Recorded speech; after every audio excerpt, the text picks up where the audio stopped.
Bonjour à toutes et tous, je suis Arthur Königsberg, président cofondateur d'Eurocréative, une plateforme de réflexion française sur les enjeux des pays d'Europe centrale et orientale, avec pour principal objectif de réduire la fracture entre l'Est et l'Ouest de l'Europe et de renforcer l'unité européenne.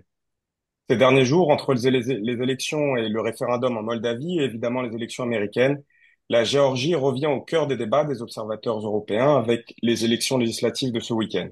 Oui, ce samedi 26 octobre, le peuple géorgien se rend aux urnes pour décider de son avenir. Il est difficile d'interpréter autrement cette élection historique qui aura des répercussions majeures, quelle qu'en soit l'issue, notamment sur le chemin du pays vers l'Union européenne. Bien que Tbilissi ait obtenu de Bruxelles le statut de candidat à la fin de l'année dernière, la Géorgie semble aujourd'hui plus éloignée que jamais de l'Union européenne. Pour discuter et analyser ces enjeux, nous accueillons deux des meilleurs experts de la Géorgie. Monsieur Tornike Gordadze, vous êtes ancien ministre pour l'intégration euro-atlantique de la Géorgie et chercheur associé à l'Institut Jacques Delors.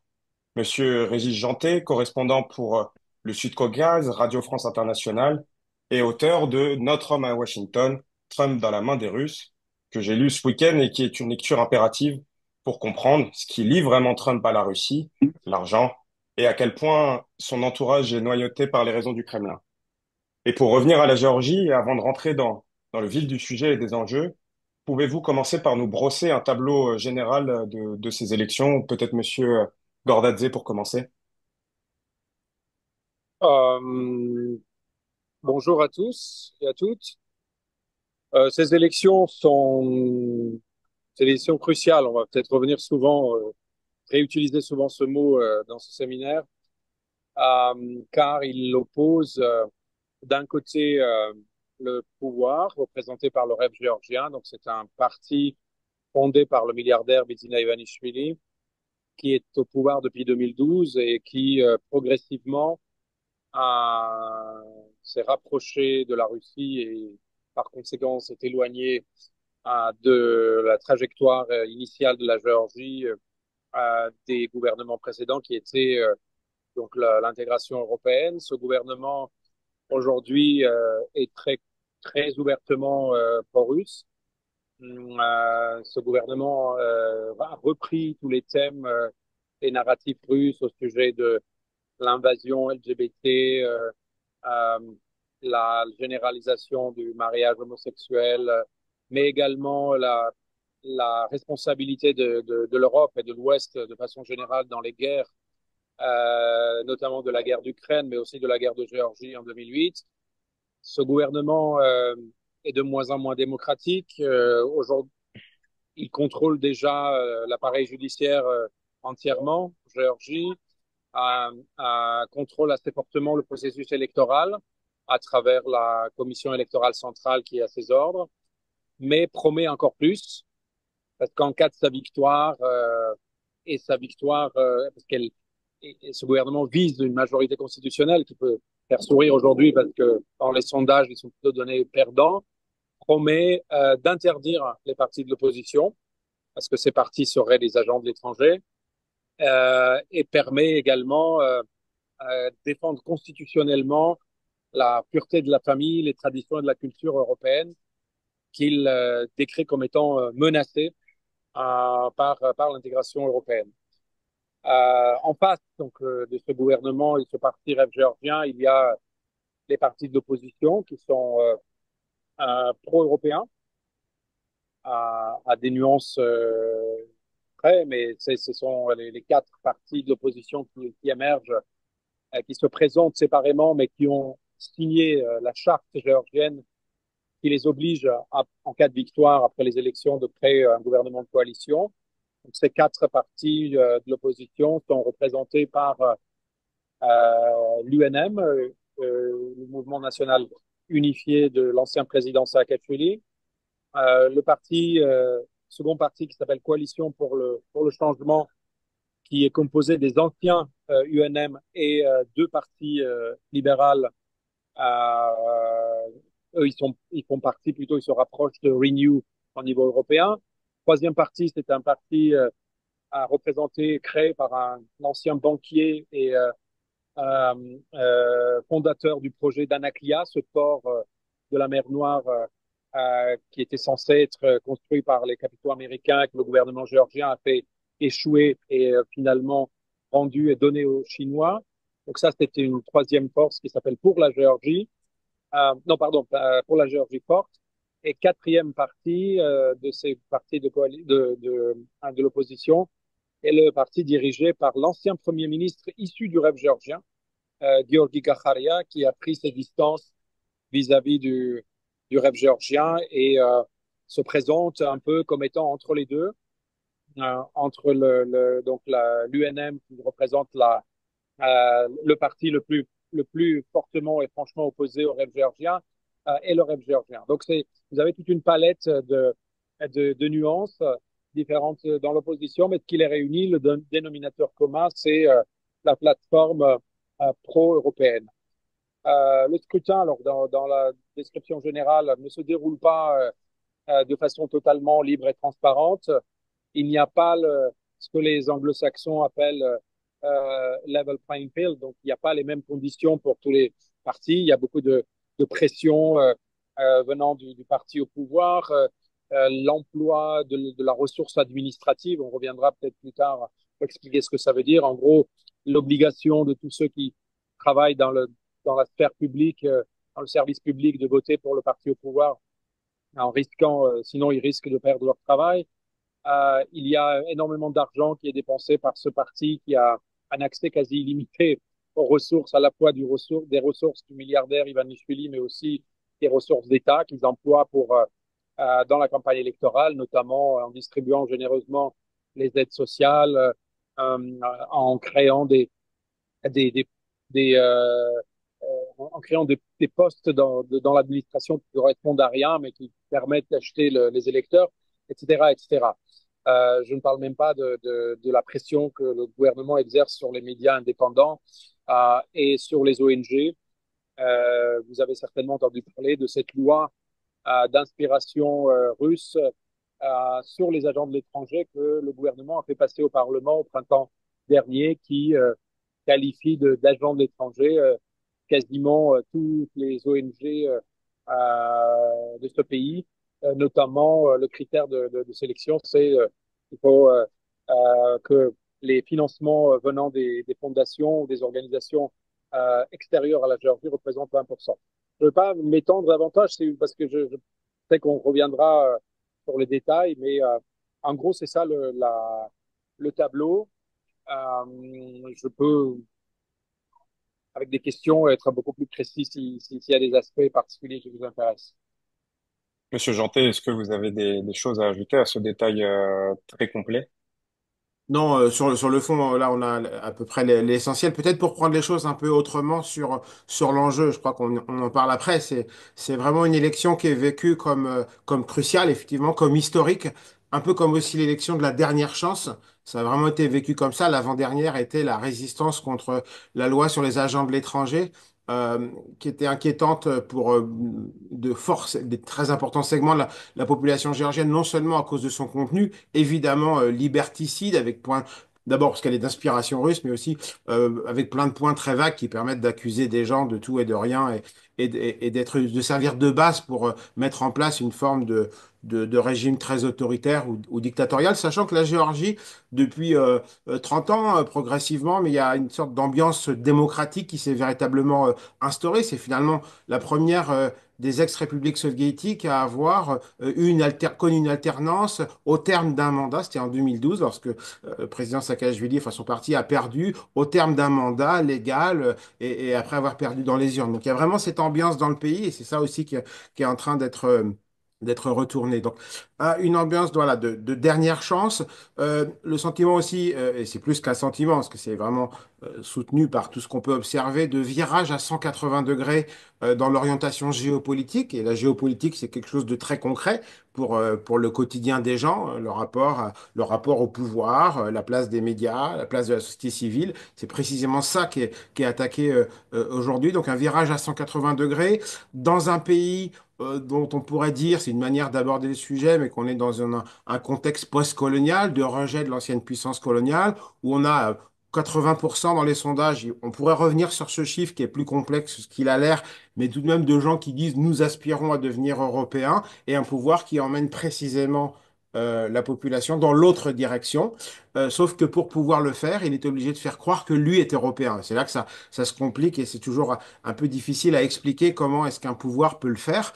Mais c'est précisément ce à quoi on assiste en ce moment. C'est un pouvoir qui à la fois a tout fait pour, et c'était l'intention de départ selon moi, faire que la Géorgie enfin, que la route de la Géorgie vers l'Europe soit stoppée, soit coupée, et en même temps tout en faisant croire que ce sont eux les vrais défenseurs de l'Europe. Donc c'est aussi ça qui donne son ambiance particulière à cette campagne.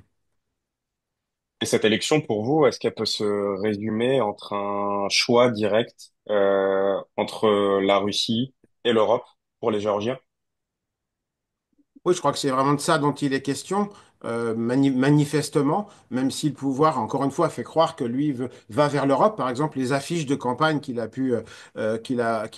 sont partout affichées dans les rues, 95% ou plus des affiches qu'on peut voir dans les rues sont celles du parti au pouvoir, tant il a des moyens qui dépassent largement ceux de tous les autres partis, de la trentaine d'autres partis. Et lui, par exemple, a fait une composition avec son logo qui est bleu et jaune une sorte de soleil en quelque sorte, mixé avec le drapeau européen. Alors précisément, encore une fois, qu'avec la loi sur les agents de l'étranger, l'ambition était précisément de stopper cette route.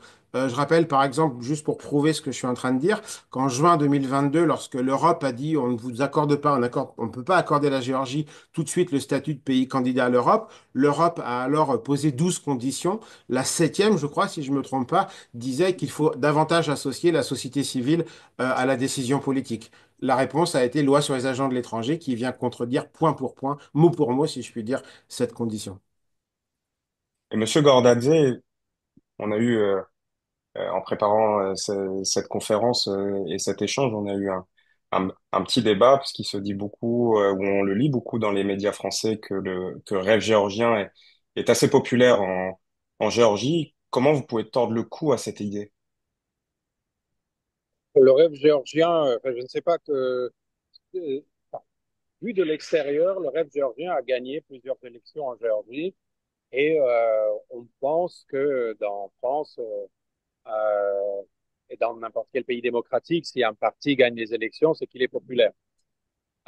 Or, les élections ne veulent pas dire exactement la même chose dans cette partie du monde que en France ou en Europe occidentale.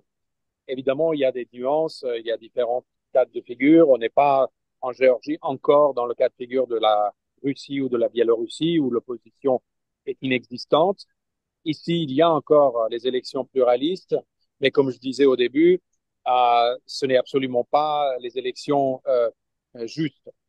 Ce sont des élections concurrentielles, mais injustes. Donc, le parti au pouvoir, le Rêve géorgien, a énormément de moyens, de techniques, de technologies électorales pour obtenir des voix, notamment à procéder à l'achat de voix, par exemple, ce qui fait assez généralement. En Géorgie, dans un pays où vous avez 30, 35% de la population qui lutte pour la survie quotidienne, hein, quand vous avez un parti politique qui, avant les élections, vous promet, juste le jour du vote, par exemple, un billet de 50 euros, voire plus, vous pouvez hésiter. Vous pouvez très bien accepter cette offre parce que de toute façon, vous n'avez pas espoir à ce que votre quotidien s'améliore brutalement après la victoire de l'opposition qui promet l'intégration européenne, etc. Mais le facteur quand même le plus important des victoires successives du rêve géorgien depuis 2012, c'était que ce parti ne disait pas jusqu'à récemment et encore aujourd'hui l'entretien l'ambiguïté par rapport à l'Europe. Toutes les élections précédentes, le rêve géorgien disait qu'il continuait la trajectoire pro-européenne des précédents gouvernements. Ils ont signé l'accord d'association qui avait été préparé par le précédent gouvernement, mais ils l'ont quand même signé, ils n'ont pas refusé de signer. Ils ont accepté à ce que l'intégration européenne soit inscrite dans la Constitution comme l'objectif final de la Géorgie au niveau géopolitique. Mais c'est que maintenant depuis quelques années, et surtout depuis le début de la guerre en Ukraine, l'invasion de février 2022, qu'ils sont très ouvertement et agressivement anti-occidentaux et anti-européens. Mais même là, c'est-à-dire parmi les électeurs du rêve géorgien, il y a encore des gens, et c'est ces 80% du pro-européen, parmi eux, il y a aussi des électeurs du rêve géorgien. Mais le rêve géorgien entretient cette ambiguïté en disant, oui, aujourd'hui, nous sommes contre l'Europe, mais au final, c'est l'Europe qui est contre l'Europe. Nous sommes plus pro-européens que les Européens, et ils ont l'exemple magnifique, c'est Viktor Orban, en disant, nous, on fait que ce que fait Viktor Orban. C'est un allié vraiment très précieux pour le régime géorgien, en disant, regardez, la Hongrie est membre de l'Union européenne, Viktor Orban est même le président en exercice de l'Union européenne, c'est ce qu'ils disent, et il est avec nous. Tout le reste, donc les autres partis sont gouvernés par ce qu'ils appellent le parti global de la guerre. Ça, c'est l'invention géorgienne, donc c'est la contribution de la Géorgie à toutes les théories de complot mondiaux. C'est vraiment né en Géorgie, en tout cas, c'est très fortement cultivé en Géorgie. Donc, et la France, l'Allemagne, les États-Unis sont gouvernés par le parti global de la guerre. Il n'y a que la Hongrie, par exemple, en Europe, la Russie de Poutine ou quelques autres pays qui résistent à cette tendance générale des libéraux fascistes. C'est aussi l'expression très couramment utilisée par ce gouvernement. Et nous sommes dans ce camp. Et ça ne veut pas dire qu'on est anti-européen. Et donc, ils disent que l'Europe d'aujourd'hui égale mariage homosexuel, destruction de notre culture et de nos traditions. Nous, ce que nous voulons, c'est l'Europe de Viktor Orban, qui est là, voilà, le maintien des traditions, l'Europe de papa-maman, etc. Euh, et donc, c'est ça l'ambiguïté du message du rêve géorgien. Mais contrairement aux autres élections, ils ont quand même dû aller beaucoup plus fort dans leurs critiques et dans leurs attaques contre l'Europe, ce qui leur a fait perdre, d'après moi, au moins une partie de leur électorat. Donc, leur situation aujourd'hui, avant les élections, est beaucoup plus difficile que les années précédentes, parce que justement, ils ont quand même perdu une partie de leurs électeurs. Mais la chose qui complète ce tableau, c'est que cette fois, avant, ils faisaient quand même attention à ce que la communauté internationale allait dire au sujet de la régularité du scrutin. Bah, aujourd'hui, ils se sont débarrassés de ces obligations. En tout cas, ils disent que ce n'est pas important ce que va dire l'Europe.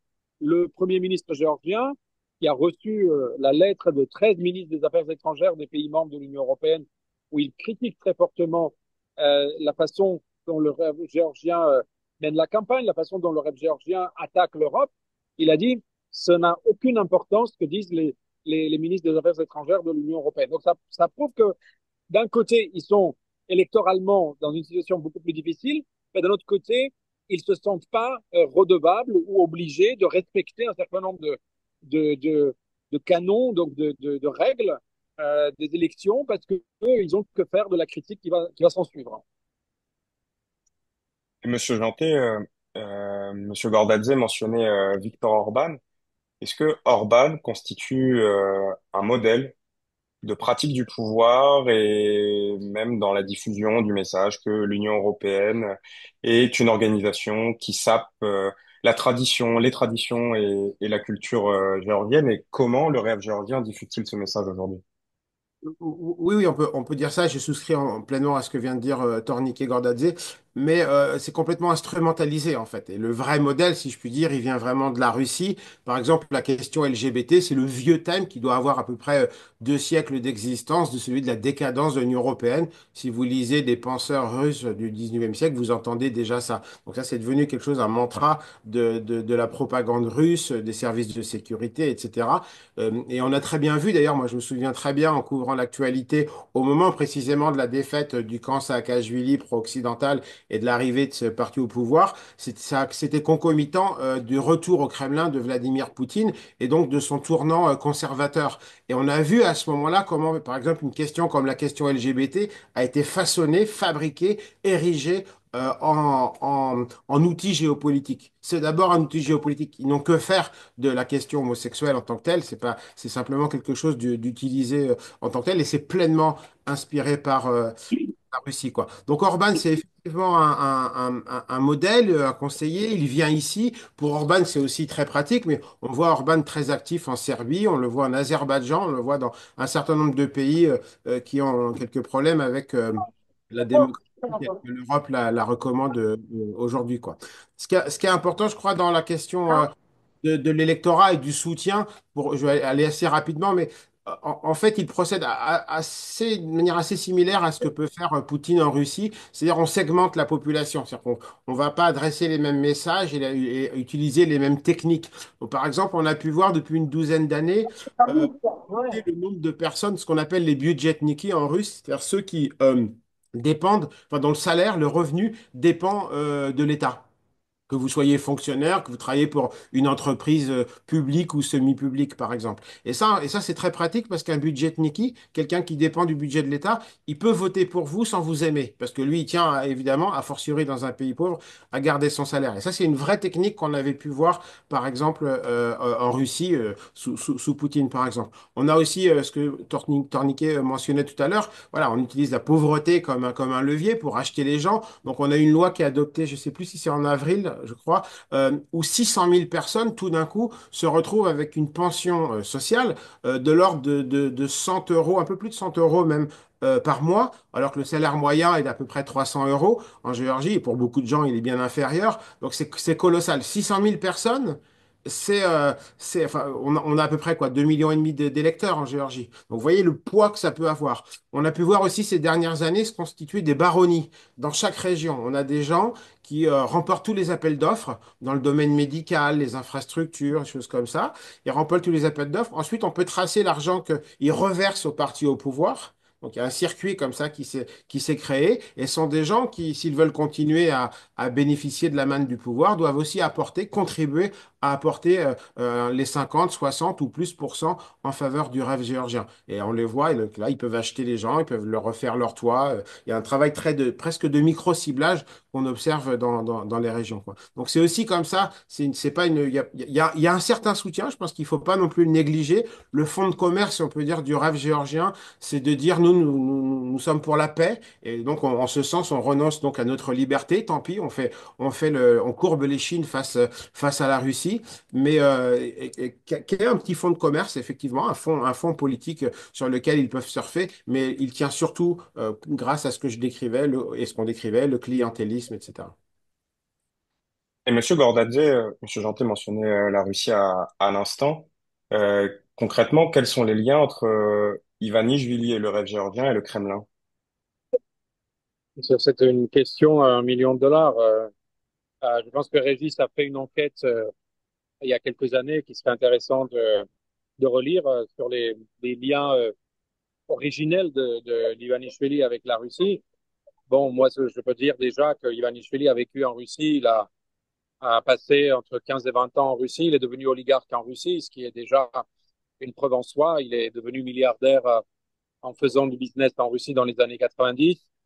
Euh, En Russie, on ne devient pas milliardaire, ou en tout cas, on ne reste pas milliardaire sans avoir des relations très étroites avec le pouvoir. Et ceci est maintenant à 100% vrai depuis l'arrivée au pouvoir de Poutine. Si avant lui, il y avait encore une pluralité d'oligarques qui pouvaient se faire concurrence à travers aussi des médias empires qu'il contrôlait, depuis le début des années 2000, il y a une reprise en main de tout ça par Vladimir Poutine. Les oligarques récalcitrants ont quitté la Russie ou se sont retrouvés pendus dans leur baignoire, comme dans le cas de Berezovsky, ou ont été emprisonnés, comme dans le cas de Khodorkovsky. Ceux qui sont restés ou qui ont continué à avoir leur business en Russie, ils ont tous reconnu la, l'autorité de Vladimir Poutine, et les rapports entre les oligarques et le pouvoir en Russie est un sujet en soi. C'est un rapport de soumission, c'est un rapport de délégation, c'est un rapport de sous-traitance, etc. Euh, d'autres, d'autres signes de ces liens avec la Russie, c'est que sur le plan idéologique, on a repris, enfin, le rêve géorgien a repris vraiment les arguments russes, à la fois sur les agents de l'étranger, sur l'Occident qui veut la guerre, sur les minorités qui dirigent notamment les minorités sexuelles euh, et sur la destruction des cultures et des peuples. En plus de ça, les technologies du pouvoir sont, il y a alors des gens qui font des allers-retours entre Tbilissi et Moscou, malgré l'absence des relations diplomatiques entre ces deux pays, suite à la guerre de 2008 et l'occupation de 20% du territoire par la Russie. Il y a des liens informels très forts entre le gouvernement géorgien et le gouvernement russe. Récemment, les États-Unis avaient sanctionné l'ancien procureur général géorgien, un homme très influent encore, parce on lui a confié le contrôle de business en Géorgie, des entreprises et des entrepreneurs. Et cet homme, d'après le département d'État, travaille directement pour le FSB. C'est-à-dire, c'est écrit noir sur blanc dans les documents officiels américains que celui qui était procureur général et qui reste encore extrêmement influent au sein de cet appareil du pouvoir géorgien est un agent russe. Aujourd'hui même, Bloomberg a publié des résultats de son enquête, de son investigation qui a duré pendant des mois et des mois, qui montre que pendant des années et des années, les ministères géorgiens, les affaires étrangères, de la sécurité, ministère de l'Intérieur, etc., ministère de la Défense, étaient infiltrés par les espions russes. Et tout ça, les États-Unis avaient averti le gouvernement géorgien. Il n'y a eu aucune action de la part du gouvernement géorgien pour empêcher ça. Je peux multiplier des exemples. On voit que depuis le début de la guerre en Ukraine, jamais la Géorgie a mentionné la Russie comme étant à l'origine de ce conflit. Jamais il n'y a aucun responsable ou responsable géorgien qui a accusé la Russie d'être à l'origine de cette guerre. Et jamais les responsables géorgiens critiquent la Russie pour l'occupation de 20% du territoire géorgien, alors qu'ils se lâchent et ne ratent pas l'occasion d'attaquer les États-Unis ou l'Union européenne. Je peux encore donner d'autres Oui. exemples, mais si on doit garder du temps pour les questions, peut-être que je vais m'arrêter là.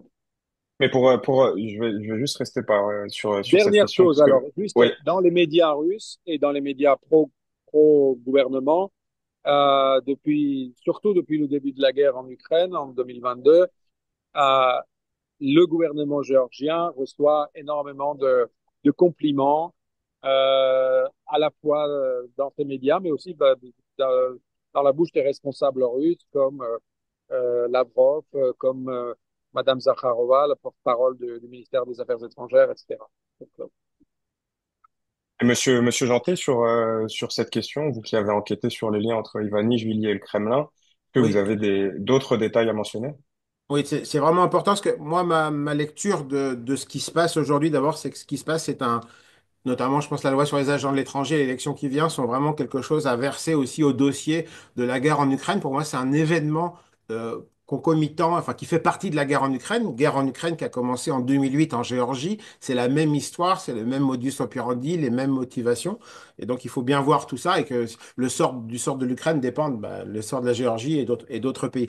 Sur les médias, effectivement, je crois avoir à peu près tout lire ce qui sort chaque jour et depuis une douzaine d'années sur Ivanishvili, je n'ai jamais vu un seul article critique à l'égard d'Ivanishvili. Jamais un seul. Il peut y en avoir sur le président kazakh Tokayev, je ne parle pas des présidents moldaves, ukrainiens ou du premier ministre arménien, jamais sur Ivanishvili.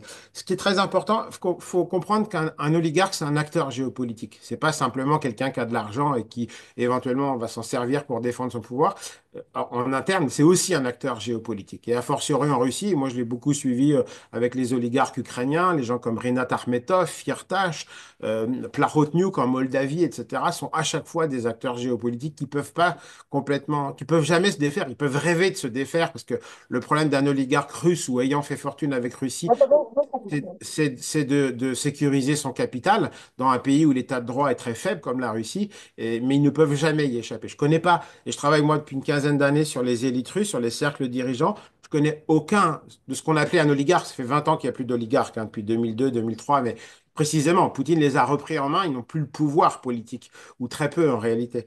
Mais il n'y en a aucun. On voit bien que des gens comme Friedman, comme Abramovich, comme Vekselberg, tous ces milliardaires sont des gens qui rêvent, qui font pas partie de la bande à Poutine, qui sont pas venus, qui ne lui doivent pas sa fortune et qui donc placent leur argent à l'étranger, mais ils ne peuvent le placer qu'à condition de continuer à rendre des services. Sinon, il leur arrivera malheur, comme Torniquet le suggérait pour Ivanishvili. Ivanishvili, c'est pas simplement un oligarque, c'est quelqu'un qui a fait partie de la toute petite équipe. Ils sont une dizaine en réalité, de ce qu'on a appelé la Semir Banquirchina. Les 7 banquiers, en réalité, ils sont une dizaine d'hommes d'affaires financiers, des gens très connus, Berezovsky, Gusinski, Potanin, Khodorkovsky, Friedman, même Deripaska ou Abramovich faisaient pas partie de la bande. Ivanishvili en faisait partie de ceux qui ont créé l'oligarchie en 1996 au moment de l'élection de Helsinki. Donc c'est quelqu'un qui vient du cœur même du pouvoir. Il a même participé à la création à un moment donné d'un avatar du pouvoir russe, donc entre 96. Donc il vient vraiment du pouvoir, on le voit encore, il a des liens d'ailleurs avec des oligarques qui sont très importants.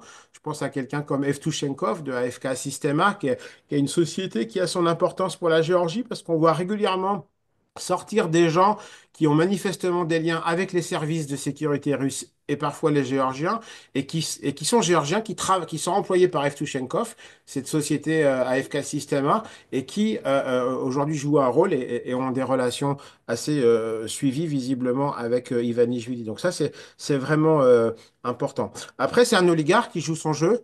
Je crois même que dans la séquence qu'on voit, j'aurais tendance à dater l'accélération de la politique pro-russe à partir de l'été 2021. J'avais signé un papier pour le Figaro à l'époque. Le titre n'a pas été retenu comme souvent, mais je l'avais intitulé La Géorgie sort de la route européenne. Et ce papier était consacré à ce qui venait de se passer, qui était une journée anti-LGBT, nous y revoilà, qui avait donné lieu ce jour-là à une contre-manifestation avec 2 fois le drapeau européen piétiné, descendu, une croix fixée devant le Parlement qui est toujours, alors qu'elle n'a rien à y faire, etc. Et là, par exemple, ce jour-là, alors que dans les sondages, on voit très peu de pro-russes en Géorgie, on peut voir des gens éventuellement dans les sondages qui sont prudents à l'égard de la Russie, qui peuvent dire il faut pas qu'on demande l'OTAN, c'est trop risqué, la Russie va nous faire la guerre, mais qui sont pas pro-russes. Mais ce jour-là, le 5 juillet 21, j'avais identifié 5 groupes autour de 5 personnalités ou 5 groupes, tous pro-russes, complètement pro-russes, de manière avérée, y compris des gens financés, on avait des preuves de ça à l'époque, etc. Et donc, il me semble que ce jour-là, par exemple, les Russes ont poussé Ivanishvili, ont forcé la main. Et juillet 2021, c'est un moment important, parce que c'est de quoi? 3 mois après que les Russes déploient 100 000 hommes autour de l'Ukraine. Et je pense qu'à ce moment-là, on a vraiment vu à partir de ce moment-là la rhétorique du pouvoir géorgien devenir résolument pro-russe, en tout cas pas pro-russe, parce que 80% des Géorgiens se disent donc on ne peut pas être pro-russe, mais rompre, casser les liens avec les Européens. Et ça, c'était le moment de rupture. Monsieur Gordadze, il y a certains analystes qui comparent Ivanishvili et Yanukovych. Est-ce que les élections de ce week-end, avec une victoire du rêve géorgien, peut laisser penser que ça va se finir par un Maïdan géorgien? Non, mais déjà, quand on parle de la victoire du rêve géorgien, on a une vision peut-être d'ici, de l'Europe, un petit peu différente qu'en Géorgie. Moi, Régis est en Géorgie. Moi, j'ai passé pas mal de temps cet été. J'y étais encore au mois de septembre. Euh, vous avez du mal à trouver quand même des gens qui disent ouvertement qu'ils sont pro rêve géorgien. Le rêve géorgien a ses soutiens. Globalement, c'était quand même assez mal vu. Donc, les gens qui sont pro rêve géorgien, c'est plutôt profil bas. Mais ce n'est absolument pas gagné qu'il remporte ces élections. Euh, S'il remporte ces élections, ça sera, moi je reste persuadé que ça sera au prix des fraudes. Ces fraudes peuvent s'avérer massives, comme dans le cas du Venezuela, parce que ce gouvernement justement est devenu totalement immunisé par rapport aux critiques occidentales. Euh, mais effectivement, le résultat qui peut être annoncé peut, par la Commission électorale centrale, que le gouvernement contrôle entièrement. Ils ont même supprimé le poste de l'adjoint du président de la Commission qui, d'après la loi, revenait à un représentant de l'opposition. Ils ont changé d'autres lois qui faisaient que le président de euh, chaque, euh, euh, chaque unité électorale, donc chaque commission électorale locale devait être élu par 2 tiers de ses membres. Maintenant, c'est par la majorité simple. Et donc, ils ont les majorités simples dans ces commissions électorales locales. Donc, ils préparent la fraude. Euh, tout se, tout se jouera euh, d'après le taux de participation. Plus il y a de gens qui participent, moins il sera difficile de falsifier. Et ensuite, du bras de fer pour défendre les lois, enfin les votes, pardon, de la part de la société géorgienne. Alors, la comparaison avec Yanukovych, oui et non. Alors, ils ont les mêmes méthodes. C'est-à-dire, Yanukovych, pendant très longtemps, en tout cas pendant quelques années, tout en se tournant vers la Russie, quand il est arrivé au pouvoir, il a fait quand même plusieurs gages de fidélité à la Russie, notamment en disant que l'Ukraine ne cherchait plus l'adhésion à l'OTAN, en réintroduisant le russe dans les régions russophones comme langue officielle, en prolongeant la location de la base de Sébastopol à l'armée russe pour 25 ans, alors que il y avait encore quelques années avant l'expiration de ce contrat. Mais ensuite, Yanukovych a essayé aussi de donner quelques gages aux Européens, notamment en continuant les négociations sur l'accord d'association. Et pendant très longtemps, Yanukovych jouait ce double jeu en disant aux Européens, donnez-moi plus parce que j'ai la pression russe de notre côté.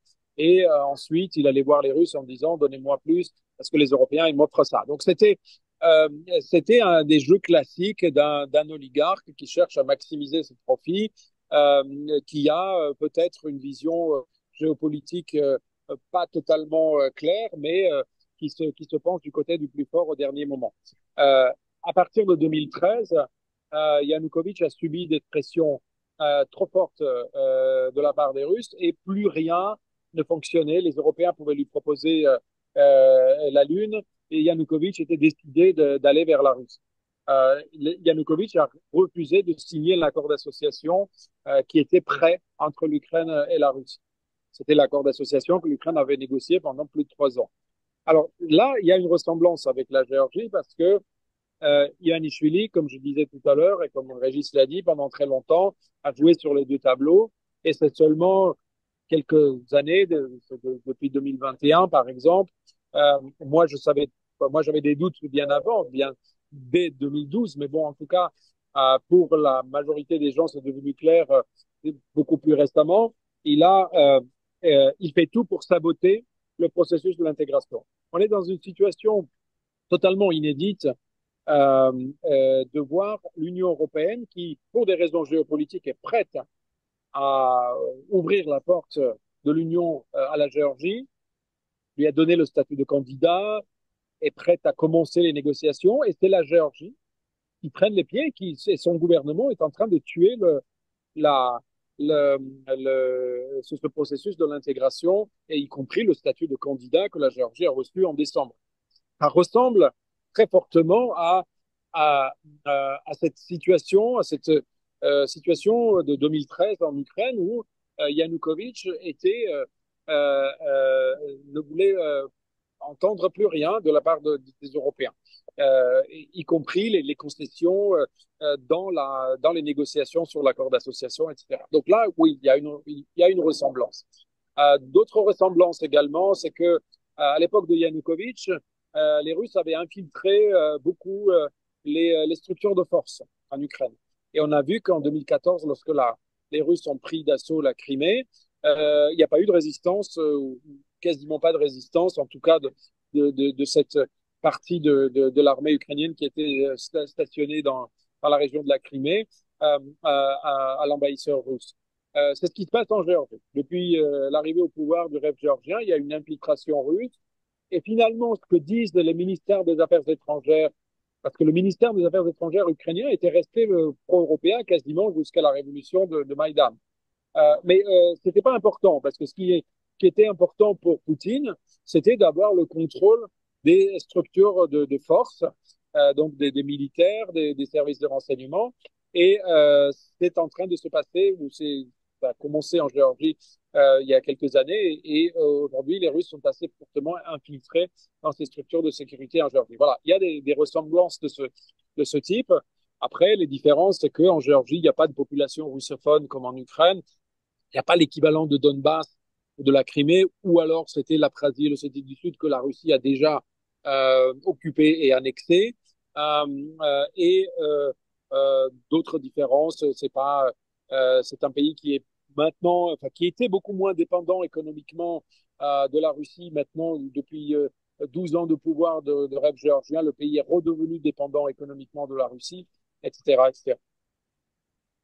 Monsieur Jantet, sur cette question et cette comparaison entre Ivanishvili et Yanukovych et ce moment, peut-être, ce Maïdan géorgien. Beaucoup à dire et je souscris à ce que vient de dire Torniquet. Je vais juste le prendre un tout petit peu autrement. D'abord pour souligner l'importance de ce qui est en train de se passer. Je veux dire, le Maïdan, c'est d'abord arrive au moment où le président Yanukovych seul décide de mettre fin aux discussions avec l'Europe. Donc c'est la question européenne qui va ensuite déclencher parce que la Russie n'en voulait pas. On sait par des conseillers de Yanukovych, je crois que, alors, faut revoir la séquence. Septembre 2013, d'abord, ça commence par l'Arménie. Pour montrer qu'on est sur de la constante, on n'est pas sur de l'accidentel du tout. Ça commence par l'Arménie, septembre 2013. Poutine convoque le président arménien de l'époque, Sarkissian, et en 48 heures, il renonce à l'Europe et décide même d'entrer dans l'Union eurasiatique. Donc ça, c'est vraiment important. Ensuite, il se passe 3 mois. Yanukovych est convoqué littéralement à Moscou. En réalité, il n'est pas convoqué à Moscou, il est convoqué dans une base militaire. C'est plus qu'un symbole, évidemment. Et à ce qu'on sait, ce qui lui a été dit, c'est qu'il n'était pas question que ni l'Europe ni l'OTAN ne doivent arriver aux portes de la Russie. Et c'est ce qui explique que Yanukovych rentre à la maison, annonce la renonciation. Quelqu'un fait un message sur Facebook en disant on n'est pas, on est contre. Il attendait quelques centaines de personnes, il en a quelques milliers et le Maïdan est parti. Du point de vue russe, ça c'est effectivement euh, alors, du point de vue russe, je pense on a le même scénario, parce que c'est encore la question européenne qui est tout à fait au cœur en ce moment. Et c'est là qu'on a vu aussi l'accélération des choses du point de vue russe en Géorgie. Je crois vraiment pour mettre une pression qu'on voit parfois à travers des personnalités type Lavrov au plus haut niveau, Narishkin, le patron du SVR, les services extérieurs, à travers aussi des proxys, les régions séparatistes. Enfin, tout l'arsenal russe est à la manœuvre. On a presque chaque jour aujourd'hui des déclarations, quoi. Donc le Maïdan, c'est quelque chose de vraiment important. Et c'est très important parce que, alors, tout le monde l'a en tête, d'ailleurs, Bidzina Ivanishvili, lorsqu'il prend la parole en public la première fois dans toute cette séquence, c'était le 29 avril dernier. Il était inquiet, il y avait des manifestations quotidiennes depuis un mois déjà dans les rues. Il vient et il fait un grand discours devant le Parlement. Et là, ils avaient réuni beaucoup de gens qu'ils avaient ramenés de toutes les régions pour faire une démonstration de force, preuve de l'inquiétude. Et à ce moment-là, il dit, je ne suis pas Yanukovych. Il a pris la peine, personne ne lui a demandé, c'est lui qui prend la peine de dire, je ne suis pas Yanukovych. Parce que tout le monde a en tête le Maïdan. Et Yanukovych, ça explique toute la stratégie du rêve géorgien. Et le rêve géorgien n'existe pas. Il y a Ivanishvili et il y a personne qui a une existence politique hors de lui, en réalité, hein. Ça, c'est absolument certain. Mais disons, le rêve géorgien, Ivanishvili, et s'il disait, on renonce à l'Europe directement, on aurait Maïdan. Donc ils sont obligés de dire on ne renonce pas à l'Europe, nous sommes pour l'Europe, celle de Orban plutôt que celle de Van der Leyen, etc., etc.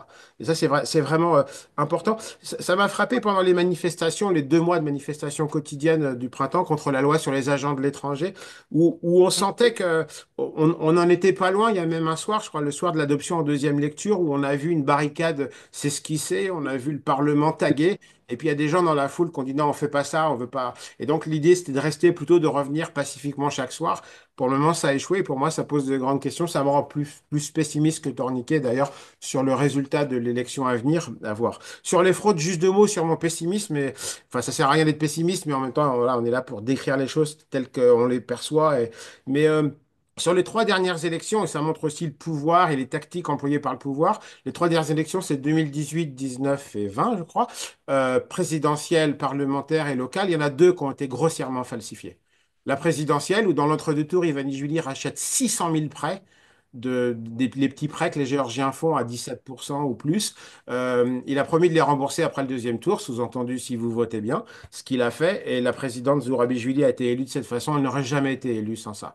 Et l'autre, ce sont les élections locales. Sur les 20 premières villes, les 20 plus grandes villes de Géorgie, dans 19, l'opposition arrivait en tête ou en ballottage favorable. Et au final, elle n'a gagné qu'une seule mairie. Donc ça montre quand même le pouvoir. Alors, ils ne gagneront pas, le rêve géorgien ne gagnera pas simplement par les urnes, il le gagnera par la triche, par le clientélisme, etc. Mais c'est ce que je crains pour cette élection. Et pour moi, toute la question est de voir si la population, celle qui est sortie pendant 2 mois, on n'avait jamais vu ça, je crois, depuis 1991 en Géorgie, mais si elle ressortira, si elle ira jusqu'au bout, ou est-ce qu'à un moment donné, elle jettera l'éponge et voilà.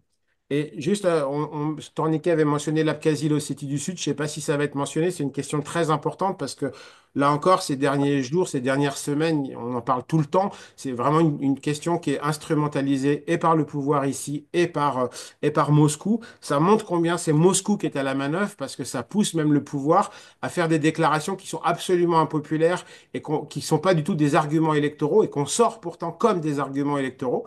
C'est la preuve, je crois, qu'en grande partie, l'agenda du rêve géorgien est dicté par la Russie. Par exemple, lorsque Ivanishvili, en septembre, dit qu'il faudra demander des excuses aux séparatistes de l'Ossétie du Sud, quoi. Et je pense que si la Russie pousse autant dans cette direction, c'est que derrière ce profil, sans doute sur un agenda long, sur plusieurs années, l'idée clé des Russes pour contrôler leurs étrangers proches, qui est une sorte de fédéralisation. C'est le cœur même des accords de Minsk II pour l'Ukraine. Je sais que c'était ça qui était au cœur, c'était moins dit publiquement, mais sur la question de la Transnistrie et de la Moldavie. Et là, c'est en quelque sorte ça. Ivanishvili dit d'ailleurs publiquement, il dit il nous faut la majorité constitutionnelle pour pouvoir préparer la réintégration, enfin le retour de l'intégrité territoriale, donc des deux régions séparatistes depuis 30 ans, Abkhazie, Ossétie du Sud. Et je crois que la Russie est en train de travailler ça. Donc, pour la question pour la Russie, c'est pas véritablement les parlementaires à venir, c'est évidemment très important pour elle, mais c'est surtout d'avoir la possibilité d'avoir éventuellement une majorité constitutionnelle, revenir sur cet article 78 que Torniquet mentionnait tout à l'heure, qui dit que le but de la Géorgie stratégique, c'est l'intégration euro-atlantique, et en fait, probablement pour, je pense, réécrire l'article 78 et éventuellement commencer à imaginer une fédéralisation avec l'Abkhazie, l'Ossétie du Sud, qui serait un processus difficile, mais pour la Russie, le plus important, c'est juste de l'enclencher, c'est pas forcément d'arriver au bout. Ça lui suffirait.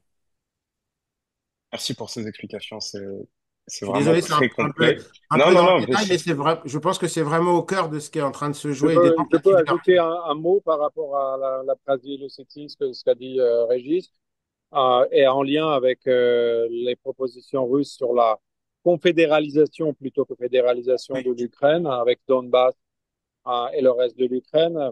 C'est le modèle de la Bosnie-Herzégovine, en fait. C'est-à-dire faire comme la Republika Srpska en Bosnie-Herzégovine, faire de la Géorgie et de l'Ukraine des États faillis, finalement, qui ne fonctionnent pas, dysfonctionnels, où aucune décision de politique étrangère est possible, parce que la Republika Srpska a la possibilité de bloquer tout ça.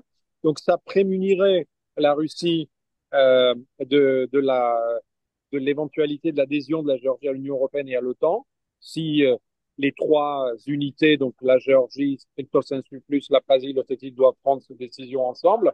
Et ça rendrait aussi la Géorgie totalement contrôlable et contrôlée par la Russie. Donc c'est le modèle les Russes ont en tête, que les Russes ont en tête et qui est maintenant présenté par le rêve géorgien comme faisant partie de leur programme.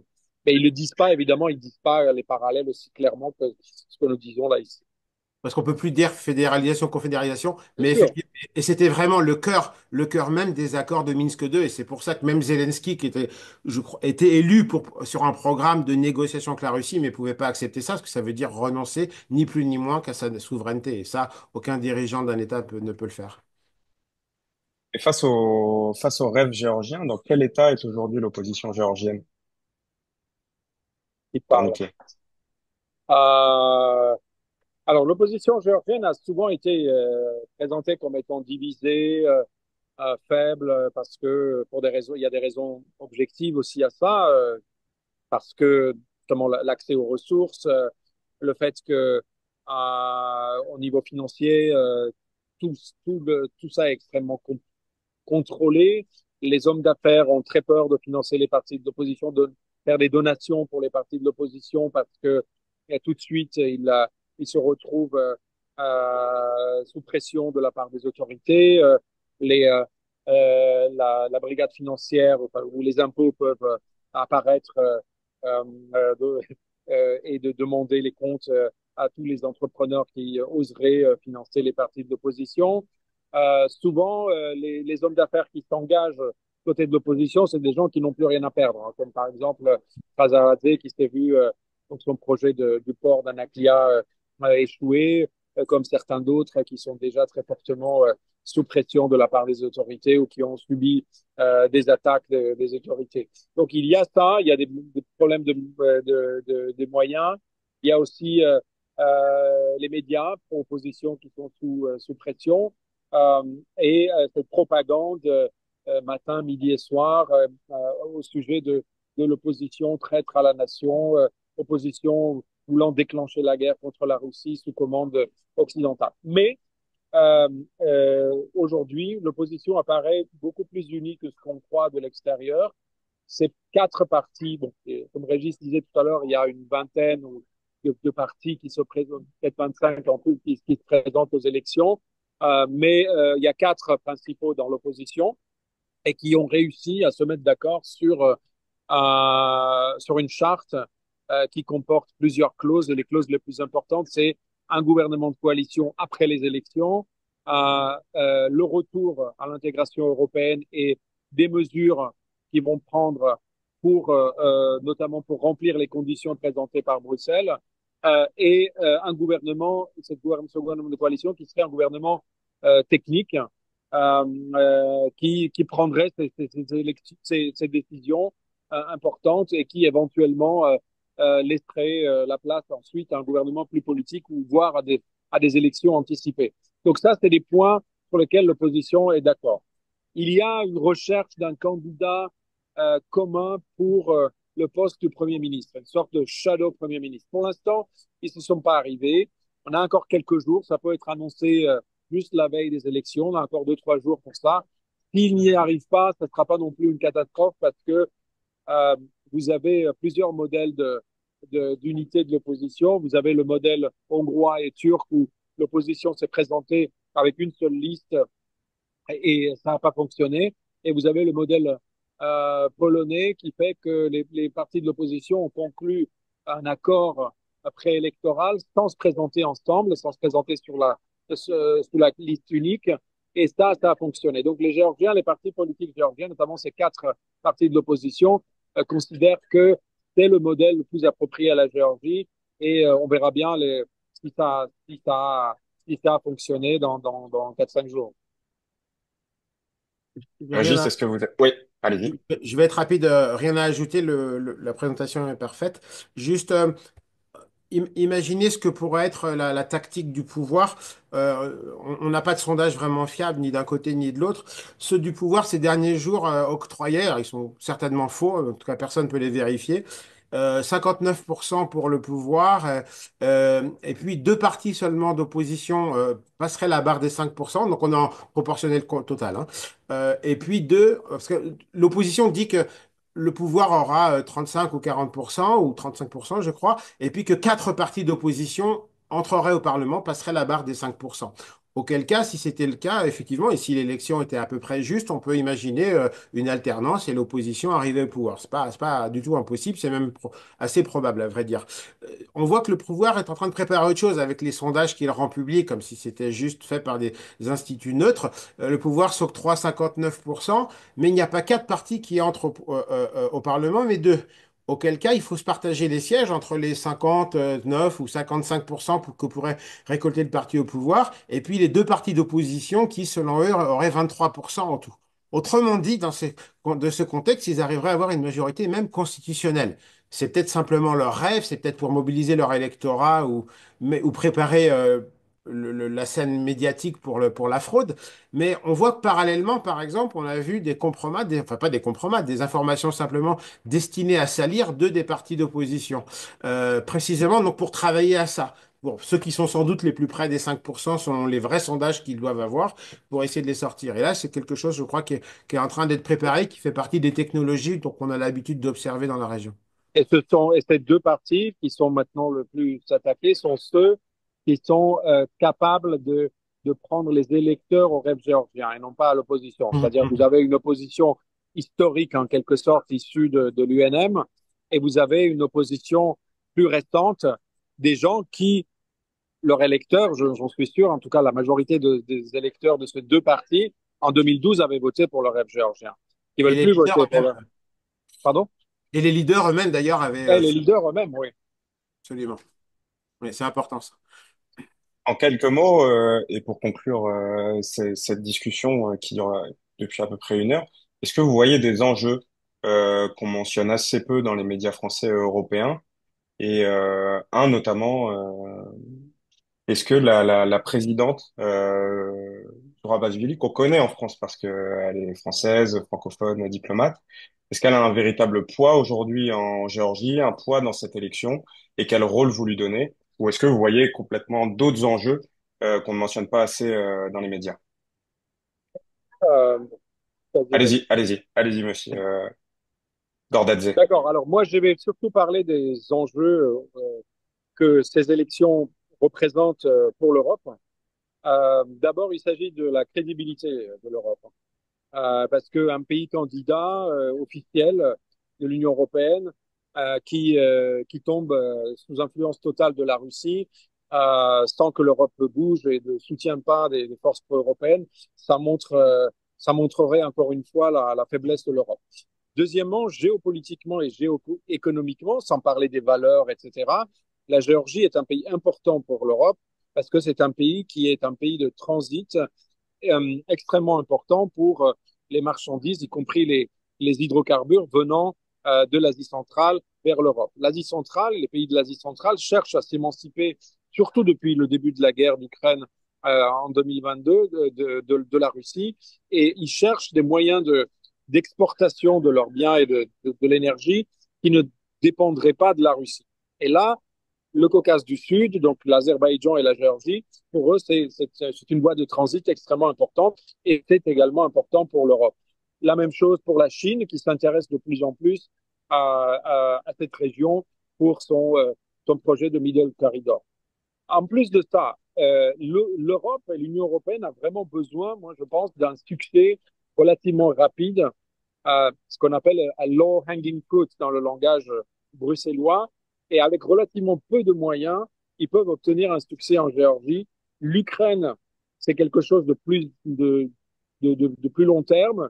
Ça demandera encore plus de moyens et d'efforts de la part des Européens, alors qu'avec relativement peu de moyens, l'Europe peut jouer un rôle important en Géorgie et d'aider les pro-européens d'arriver au pouvoir. En plus, c'est un pays qui a des institutions, qui a un véritable, enfin, multiplicité des partis politiques, qui, en cas de victoire, l'opposition aura un gouvernement de coalition. Ça veut dire qu'on ne va pas basculer d'un régime autoritaire vers un autre régime autoritaire et de la captation de l'État par une personnalité aussi riche et influente qu'il soit.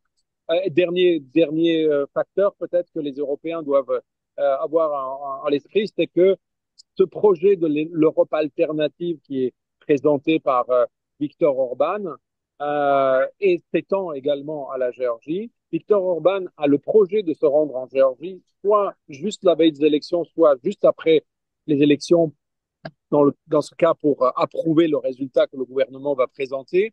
Et ça serait vraiment dommage que la seule voix qui s'entende en Géorgie au sujet de l'Europe, ce soit la voix de Viktor Orban. Donc, c'est aussi pour ça qu'il est important que l'Europe soit beaucoup plus réactive euh, et se fasse entendre dans cette compétition électorale en Géorgie. Et vu de la région, si j'ose dire, ce serait aussi une défaite de la Géorgie, un basculement finalement Pour confirmé l'Arménie aussi. dans la région serait très important pour tous les pays de la région. Torniquet parlait de l'Asie centrale, ça serait très fort pour l'Arménie qui est en train de faire cette bascule après que la Russie les laissait tomber dans le cadre du conflit et dans les suites du conflit du Haut-Karabakh de 2020. C'est vrai évidemment de la Moldavie. On a vu combien le référendum et l'élection présidentielle de ce week-end faisait l'objet d'une vraie dispute. Donc c'est très important. Et je crois que c'est très important aussi pour la démocratie, effectivement, parce que la Géorgie, c'est peut-être un petit pays, mais bon, avec des intérêts stratégiques qui viennent d'être soulignés. Mais en même temps, on voit bien quel impact ça pourrait avoir sur toute la région. Encore une fois, c'est le pays où Vladimir Poutine fait sa première guerre à l'extérieur de ses frontières en 2008. Et c'était déjà très prémonitoire. Et donc, moi, quand je suis arrivé dans la région en 2002, les premiers papiers, donc je vais faire dans la première année, par exemple, c'est parce que Vladimir Poutine, le Kremlin, distribuait des passeports aux deux régions séparatistes, aux habitants des deux régions séparatistes, Ossétie et Abkhazie du Sud. C'était déjà un acte de guerre. Donc, on est sur des choses de long terme. Et là, pour le coup, on ne peut résister que, évidemment, par l'opposition politique, diplomatique et militaire, s'il faut, massive, mais aussi de pied à pied sur chaque moment de cette histoire. Sur Salomé Zourabijouli, juste deux mots. Elle joue certainement un rôle important aujourd'hui, même si elle n'a pas de pouvoir véritablement constitutionnel. C'est un pouvoir assez honorifique, on pourrait dire. Mais la présidence, en général, jouit quand même toujours d'une certaine aura et elle en joue assez bien. Elle a beaucoup changé, elle a complètement changé sa position au lendemain de l'invasion à grande échelle de l'Ukraine. Auparavant, elle avait tendance à dire que la guerre, c'était de la faute de la Géorgie, de l'ancien président Saakashvili, etc.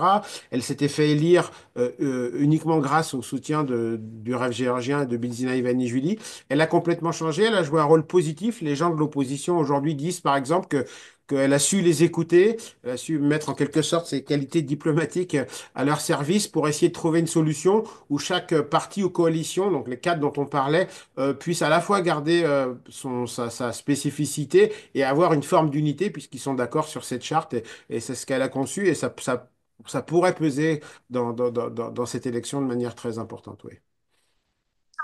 Merci beaucoup. Cette discussion touche à sa fin et je suis sûr qu'on aura l'occasion cette semaine, ce week-end et après les élections de suivre vos analyses et vos commentaires sur ces élections. Eurocreative revient dans les jours qui viennent pour une conférence, une discussion, cette fois sur les élections américaines et leur impact sur l'Europe et sur la volonté française et de certains pays d'Europe de créer l'Europe puissance. Merci beaucoup. Bonne soirée. Merci.